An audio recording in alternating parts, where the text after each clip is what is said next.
Hello, everyone, and welcome back to Recovery Dialogues and Sober Stories. I'm your host, Antonio Matta. Today, we're continuing our preseason bonus series by revisiting one of our most impactful conversations from Season 2, exploring substance use disorders in the LGBTQIA+ community, intersectionality, challenges, and resilience. In that episode, we sat down with the insightful Daniel Ingersoll, a certified substance use disorder counselor with a wealth of experience in addiction recovery and mental health. Daniel shared profound insights into the unique challenges the LGBTQIA+ community faces regarding substance misuse and mental health. Today, we'll dive even deeper into those critical topics, highlighting key moments from our conversation and exploring new perspectives. So let's get started. When you're constantly bombarded with messages that your identity is different or not the norm, it leads to a profound sense of isolation and also a relentless pursuit to conform. These pressures are exhausting, and they often lead to higher stress levels, which, in turn, leads more people in this community to use substances as a way to cope. Discrimination, or what's known as minority stress, is tough. It's something that a lot of LGBTQIA+ people deal with, and, sadly, it's linked to higher rates of substance use.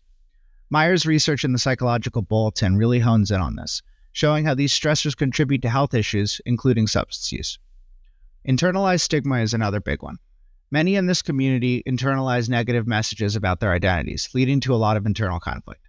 This kind of self-stigma is tied to increased substance use. Navigating the complexities of identity can be daunting, especially with societal pressures bearing down on LGBTQIA+ individuals. These pressures, often manifesting as discrimination and internalized stigma, have profound impacts on mental health and substance misuse. It's not just about facing overt acts of prejudice. It's about the subtle, insidious biases that seep into everyday life. Research highlights that LGBTQIA+ individuals face higher rates of mental health disorders and substance misuse compared to their heterosexual and cisgender peers. This disparity isn't incidental. It's a byproduct of the relentless stress associated with societal discrimination. The minority stress model provides valuable insights here, showing how unique stressors like prejudice and internalized stigma can lead to anxiety, depression, and substance misuse as coping mechanisms.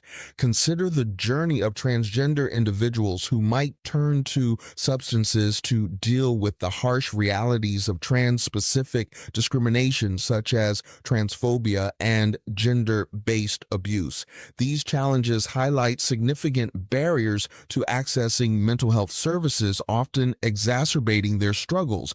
Paradoxically, healthcare environments can perpetuate these biases, leading to reluctance in seeking necessary care. Imagine the courage required to share one's true self with healthcare providers amid fears of discrimination.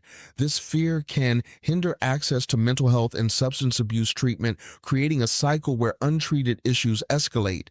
Intersectionality further complicates these narratives. For those with multiple marginalized identities, like bisexual individuals, the compounded discrimination can intensify mental health challenges and substance misuse. First up, let's talk about minority stress. Imagine this extra layer of stress, kind of like a heavy backpack that you're carrying around just because you're part of a stigmatized group. Then you've got the whole journey of figuring out who you are. This can be a massive adventure for many.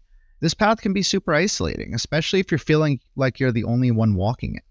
That kind of solitude, or just the struggle to find your place, can lead to some people to lean on substances. It's like they're seeking a bit of comfort, or maybe a way to feel connected. The journey through minority stress, identity formation, and dual diagnosis in LGBTQIA+ communities is a poignant and vital area of exploration. It sheds light on the profound impact of societal stigma and discrimination on individual well-being. Minority stress theory helps us understand the unique challenges faced by LGBTQIA+ individuals who often grapple with discrimination, victimization, and internalized stigma. These stressors can lead to significant mental health challenges and substance use disorders. As we delve deeper, it's clear how these pressures can affect identity development. Navigating one's sexual or gender identity in a society that often marginalizes these identities can be a source of heightened anxiety and internal conflict. This struggle is especially intense during life transitions like entering college or the workforce, where the decision to disclose one's identity can be fraught with stress. The cumulative effect of these challenges can hinder healthy identity development, leading to feelings of isolation and exacerbating mental health issues. Moreover, the link between minority stress and mental health is further complicated by substance use disorders. Research shows that high levels of minority stress can push individuals toward substance use as a way to cope with their distress. This pattern is particularly evident among sexual minority youth who face higher rates of substance use and mental health issues compared to their heterosexual peers. Unfortunately, the stigma surrounding both mental health and substance use can deter individuals from seeking help, perpetuating a cycle of distress. Also, considering the high rates of co-occurring mental health disorders in this community, it's important to have an integrated treatment approach. This means not just treating the substance use issue, but also addressing any accompanying mental health challenges like anxiety, depression, or trauma. This integrated approach ensures that all aspects of a person's well-being are being cared for. Creating effective integrated treatment models for co-occurring mental health and substance use disorders in LGBTQIA+ populations is not just a clinical necessity. It's a compassionate call to action. These models must be multifaceted, addressing the unique challenges faced by this vibrant community. Recent research underscores the importance of integrated treatment, where care for both mental health and substance use disorders is provided simultaneously by the same provider. This approach not only improves outcomes but also acknowledges the intricate relationship between mental health issues and substance use, especially in LGBTQIA+ individuals who often face heightened stigma and discrimination. One of the significant hurdles in effective treatment is the fragmentation of services. When mental health and substance use treatments are delivered separately, individuals can find themselves lost in a maze of inadequate care. Integrated treatment models bridge this gap, ensuring clinicians can address both disorders concurrently. This holistic approach reduces the risk of patients slipping through the cracks and has been shown to decrease hospitalization rates and overall healthcare costs, making it a financially viable option for providers. Incorporating trauma-informed care is essential, as many LGBTQIA+ individuals have experienced trauma related to their sexual orientation or gender identity. Trauma-informed approaches recognize the profound impact of trauma on mental health and substance use, allowing for more empathetic and effective treatment strategies.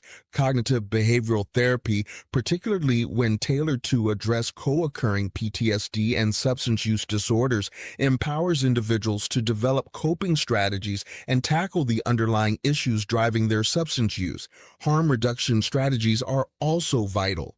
These approaches focus on minimizing the negative consequences of substance use rather than solely aiming for abstinence. This can be especially beneficial for those who may not be ready or willing to stop using substances altogether. By providing a non-judgmental framework, harm reduction encourages engagement with healthcare services and supports individuals in seeking help for their co-occurring disorders. Addressing systemic barriers, such as financial constraints and the lack of access to culturally competent care, is crucial for the success of integrated treatment models. Financial and administrative obstacles often impede the delivery of effective services. Advocacy for policy changes that promote the integration of mental health and substance use services alongside increased funding for LGBTQIA+ specific programs is essential for improving treatment accessibility and quality. In addressing the specific areas of concern for accessible and available treatment for the LGBTQIA+ community, the financial barrier is probably the largest one I see today. Many individuals in this community, and in the country as a whole, don't have adequate health insurance, which limits their access to quality substance abuse treatment and mental health care. Additionally, there's a need for more mental health care providers who are educated and informed about the unique challenges faced by the community. Enhancing access to culturally competent mental health and addiction services for LGBTQIA+ individuals is both a challenge and an opportunity to make meaningful change.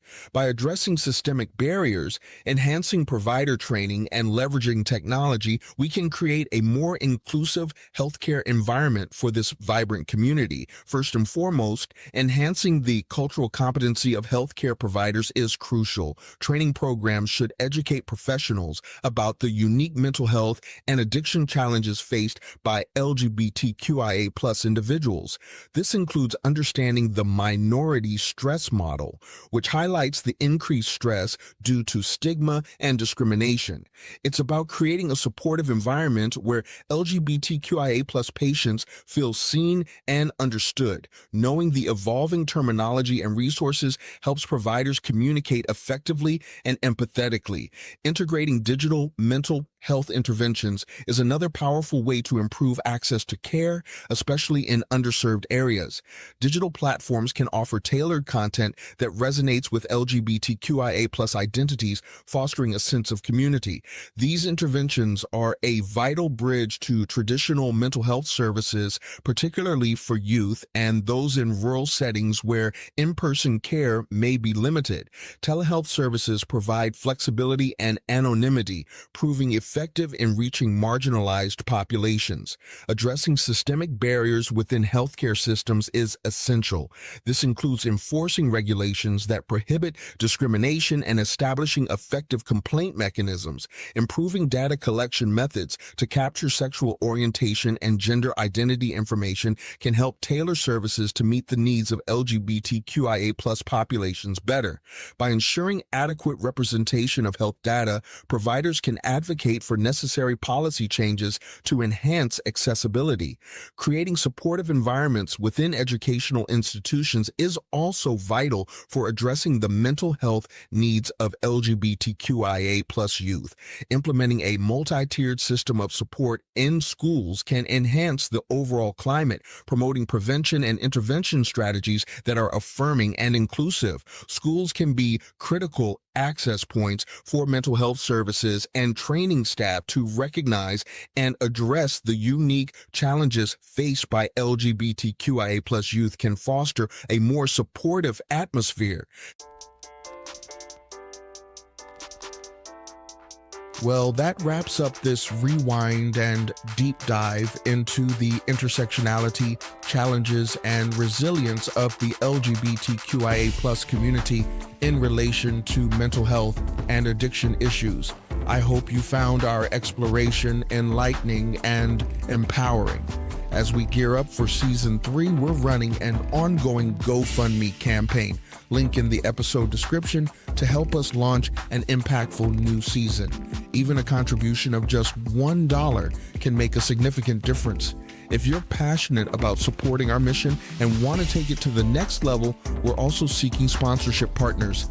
At Recovery Dialogues and Sober Stories, we believe that the recovery process is about an individual reaching their fullest potential by making positive, deliberate life changes that impact the quality of their existence. It interlocks a person's self-directed choices with causation of and correlation to mental wellness and a fulfilled, empowered, self-directed well-being. If you found value in this episode, please like, download, share, or leave a comment. Your engagement helps spread the dialogue on mental health and addiction recovery to more people who might need it. Stay tuned for more bonus content leading up to the premiere of Season 3.